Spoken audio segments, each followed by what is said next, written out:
Hi అండి. ఈరోజు మనం ఒక స్వీట్ చేసుకుందాం. దాని పేరు కొబ్బరి పుట్నాల షుగర్ మిఠాయి. దానికి కావలసిన పదార్థాలు: కొబ్బరి 1 కప్పు, అరకప్పు పుట్నాల పప్పు, కొంచెం ఇలాచీ పౌడరు, కప్పు షుగర్. కొబ్బరిని పుట్నాల పప్పుని కొంచెం లైట్గా వేయించుకోవాలి. షుగర్ పాకం పట్టుకుందామండి. షుగర్ వేసుకొని కొంచెం వాటర్ వేసుకుందాం. తీగ పాకం వస్తే సరిపోతుందండి. ఈ స్టేజ్లో కొంచెం ఇలాచీ పౌడర్ వేసుకొని ఒకసారి తిప్పుకొని వేయించి పెట్టుకున్న కొబ్బరి పుట్నాల పప్పు వేసేసుకుంటాం.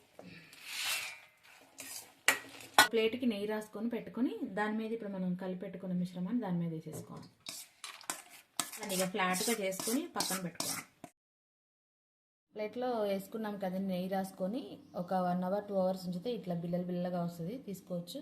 ఇది 1 మంత్ వరకు నిలువ ఉంటుంది. స్వీట్ ఎవరికైనా గుర్తుందా? మనం చిన్నప్పుడు తినేవాళ్ళం. ఇది గుర్తుంటే కామెంట్ చేయండి.